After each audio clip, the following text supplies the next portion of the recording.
Hello friends, कैसे हैं आप लोग। लास्ट आपने वीडियोस देखे हमारे, आपको अगर पसंद आए हो तो उसको फॉरवर्ड भी कर दीजिएगा। आज एक नया टॉपिक हमने लिया है और जो यंगस्टर्स बॉयज़ के लिए है, स्पेशली मेल्स के लिए, जो नवयुवक हैं, आजकल के एडल्ट बच्चे हैं, उनके लिए है। उनको एक शारीरिक समस्या बहुत परेशान करती है और उसके समाधान के लिए वो इधर-उधर अपना सवाल उसको लेते हैं और लोगों से पूछते हैं और उनको उसका जवाब प्रॉपर वे में नहीं मिलता है। तो आज हम आपको एक नए टॉपिक पे लेते हैं जिससे कि आपको ये पता चलेगा कि ये क्या बीमारी है और कैसे होती है और इसका हम क्या इलाज करें। तो आज की इस कड़ी में सबसे पहले हम स्टार्ट करते हैं जिसको हम आम भाषा में स्वप्न दोष कहते हैं। अंग्रेजी में इसको नॉकटर्नल इमिशन वेट ड्रीम्स या एहतलाम भी कहते हैं। ये आखिर होता क्या है और ये क्यों होता है, कब होता है और इससे हम कैसे इस चीज़ को समझें कि ये एक सामान्य प्रक्रिया है या एक हमारी कोई डिज़ीज़ पैदा हो रही है। चलिए हम आपको इसको विस्तार से बताते हैं। ये एक ऐसी शारीरिक प्रक्रिया है जिसमें पुरुषों में डीप स्लीप के दौरान, यानी कि जब वो गहरी नींद में होंगे, तब उनको इस बात का एहसास होता है कि उनको रात में सोते समय जो है वीर्य का स्खलन हो गया है और उनके कपड़े भी खराब हो जाते हैं। ये प्रक्रिया ज़्यादातर केसेस में ये डीप स्लीप में, यानी गहरी नींद जब आदमी ले रहा होता है या जो वयस्क बच्चे हैं जब ले रहे होते हैं तो उनको ये चीज़ आती है।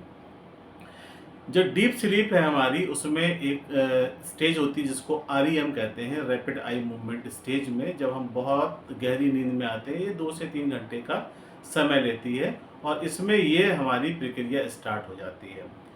इसमें हमारे शरीर से वीर्य का स्खलन हो जाता है।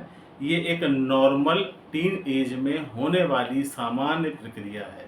इसको लोग लेकर के भ्रमित हो जाते हैं। बच्चे, स्टूडेंट्स जो हैं ये सवाल लेकर के किसी एक्सपर्ट से ना पूछ करके अपने मोहल्ले में, अपने दोस्तों में, अपने रिश्तेदारों में पूछते हैं और उनका ये प्रॉपर जवाब नहीं मिल पाता है। ये ज़्यादातर टीनेज में होता है, 13 साल से लेके 19-20 साल तक में होता है।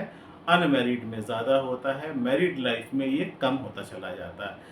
सबसे ज़्यादा ये एडल्ट वयस्क में ही होता है, पुरुषों में। और ये जैसे लेट स्टेज होती जाती है 25-30 साल या मैरिड लाइफ में या अर्ली 40s में, ये धीरे-धीरे ख़त्म भी होने लगता है। लेकिन ऐसा नहीं है केवल ये टीन्स में होगा और बड़ों में नहीं होता है। होता क्यों है, इसका क्या कारण है? तो सबसे बड़ा कारण है हाई टेस्टोस्टेरोन लेवल का। टेस्टोस्टेरोन पुरुषों का एक हार्मोन है, जब ये इसकी अधिकता हो जाती है तो इसमें वीर्य का स्खलन स्वतः हो जाता है, यानी ऑटोमेटिकली ये रिलीज़ हो जाते हैं। एज ग्रुप हम आपको बता चुके हैं इसमें अब इसमें अगर जो शारीरिक और मानसिक क्या प्रभाव पड़ते हैं, तो शारीरिक प्रभाव में देखें कि इसमें होता क्या है कि शरीर से एक सामान्य रूप में वीर्य का स्खलन होना जो एक सामान्य बात है। ये प्रजनन तंत्र को स्वस्थ रखता है, इससे हड्डियों में किसी भी प्रकार का कोई रोग नहीं होता। अगर मानसिक प्रभाव की बात करें तो इसमें मानसिक प्रभाव में किस तरह से होता है, तो वो हम बताते हैं आपको कि कुछ लोग इसमें शर्मिंदगी महसूस करते हैं अगर ये कहीं अपने मित्रों में रात में कहीं रुके हैं या स्टे किया है और ऐसी प्रक्रिया अगर इनको हो जाती है तो वो बड़ी शर्मिंदगी सी महसूस होती है इसमें। तो इसमें होता क्या है कि जब ये इस प्रकार की प्रोसेस, अच्छा, ये जो शर्मिंदगी होती है ये सबको नहीं होती, किसी-किसी में होती है और किसी-किसी में बहुत ज़्यादा होती है।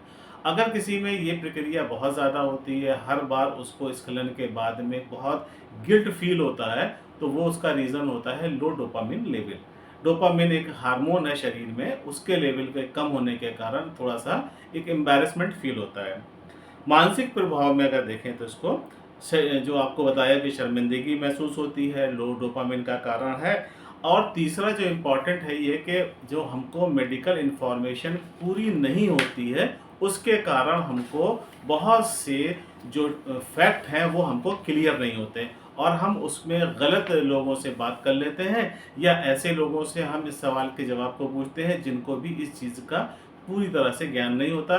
जब वो हमको बताते हैं तो हम अपने माइंड में वो नेगेटिव थॉट को बैठा लेते हैं। जब भी हमें साथ ये प्रक्रिया होती है तो हम ये करते हैं। आम जो मेरे पास मरीज़ आते हैं उनमें हम ये देखते हैं तो उनका जो वो बात करते-करते ये बताते हैं कि इससे शरीर में बहुत कमज़ोरी आती है और हमें थकान होने लगती है, हम बहुत ज़्यादा इसमें हमें वीकनेस हो रही है, हमारी हड्डियाँ गल रही हैं और शरीर नहीं बनता, बहुत दुर्बलता आती चली जा रही है। ये सारे के सारे मिथ्स हैं, इसका इस बीमारी से कोई रिलेशन नहीं होता है। अब इसमें जो होने वाले मिथक हैं और सच्चाई हैं, हम आपको एक-एक करके बताते हैं। जैसे पहला है इसमें एक मिथक है, इससे शरीर कमज़ोर हो जाता है, जबकि सच्चाई ये है कि इससे कोई शरीर में कमज़ोरी नहीं आती। अब हम आपको बताते हैं कमज़ोरी क्यों नहीं आती है कि ये एक सामान्य प्रक्रिया पुरुषों में होती है।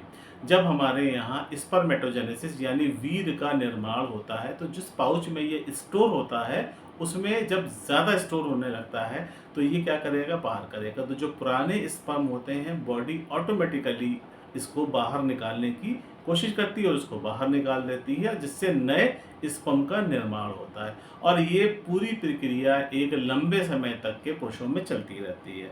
दूसरा ये बताते हैं कि हमारी जो शरीर में इम्यूनिटी कम हो जाती है, शरीर बहुत कमज़ोर हो जाता है, ऐसा नहीं है। इसके रिलीज़ हो जाने से शरीर और स्वस्थ रहता है, ना कि कमज़ोर होता है। ये तीसरा आपको बताते हैं कि ये जो है केवल जो है वयस्क अवस्था में ही होता है और जैसे-जैसे उसकी अवस्था बढ़ती जाती है ख़त्म हो जाता है, ऐसा भी नहीं है। हाँ, साधारण तौर पे या कॉमनली देखा जाता है तो टीनेज में बहुत होता है पुरुषों में या लड़कों में ये बहुत ज़्यादा समस्या होती है। जैसे-जैसे उनकी उम्र बढ़ती है वैसे-वैसे ये ख़त्म भी हो जाता है। अगर वो शादीशुदा हो जाते हैं और रेगुलर स्पर्म रिलीज़ होते रहते हैं तो ये प्रक्रिया एक सामान्य हो जाती है और स्वतः ही ठीक हो जाती है। अगला एक बहुत बड़ा इम्पोर्टेंट है, ये भी मुझसे एक स्टूडेंट ने कहा था कि हमको जो है हमारा जो सेक्स ऑर्गन यानी पेनिस है उसका साइज़ कम होता जा रहा है, इससे इसका कोई रिलेशन नहीं होता, ना साइज़ कम होता है और ना कोई प्रॉब्लम आती है। फिर इसमें एक ने बताया था कि हमें जो है इसमें हड्डियाँ कमज़ोर हो जाती हैं, तो हमने पूछा तुम्हें हड्डियाँ कैसे लगा कि कमज़ोर हो जाती है? तो उन्होंने बताया कि हमने किसी से पूछा, देखो ये वीर्य का जो कलर होता है सफ़ेद होता है और हड्डी भी सफ़ेद रंग की होती है, तो इससे क्या होता है हड्डी से जो मिनरल होते हैं वो घुल के निकलते हैं, जबकि ऐसा बिल्कुल नहीं है। अगर ये किसी को प्रक्रिया होती है तो उसको करना क्या है? इसका एक सिंपल मैनेजमेंट है कि आप सबसे पहले कि स्ट्रेस फ्री लाइफ में रहें। खाना-पीना आपका एक बैलेंस डाइट में हो, हमें अच्छा खाना खाना कोशिश करें, बाहर के जंक फूड्स खाने से बचें आप। प्रॉपर नींद लें यानी सोना-जागना, जो मेडिकल साइंस भी कहती है कि समय पे आप सो जाइए, समय पे ही आपको उठना पड़ेगा।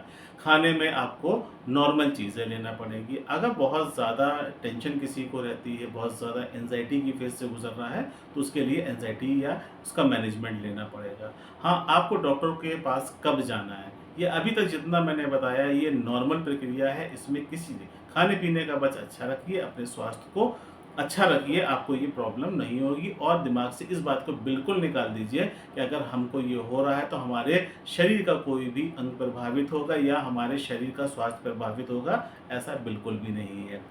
लास्ट ये है कि हम आपको डॉक्टर के पास कब जाना है? हाँ, अगर ये प्रक्रिया डेली हो रही है, दिन में 1-1 2-2 बार होती है, कुछ पेशेंट ऐसे भी आए हैं जिन्होंने कहा कि हमको एक लंबे समय तक डेली हो रहा है, तब इसमें आपको अच्छे एक फिज़िशियन से या एंडोक्राइनोलॉजिस्ट से आपको संपर्क करना चाहिए। दूसरा, अगर स्पर्म जब रिलीज़ होते हैं उसमें ब्लड आता है या पस सेल्स आते हैं या उसमें किसी प्रकार की बैड स्मेल्स आती हैं, तो आपको इसमें डॉक्टर से ज़रूर मिलना चाहिए। तो आज हमारा टॉपिक स्टूडेंट्स के लिए है, जो हमारे छोटे स्टूडेंट्स हैं, टीनेज में हैं, उनके लिए बहुत इम्पॉर्टेंट है। आप ये इस चीज़ को बहुत अच्छे से समझ लीजिए। अगर आपको ये वीडियो बहुत इन्फॉर्मेटिव लग रहा है और आपका ज्ञानवर्धन हो रहा है, तो आप इस वीडियो को अपने उन दोस्तों के पास भी भेज दीजिए जो जो समस्या से जूझ रहे हैं और निकल नहीं पा रहे हैं। और अगर आपको किसी भी प्रकार की कोई हमसे सहायता चाहिए तो इसमें मुझे आप मैसेज कीजिए, मैं मैसेज के माध्यम से आपको जवाब दूँगा और बिल्कुल भी आप परेशान ना होइए। Thank you so much.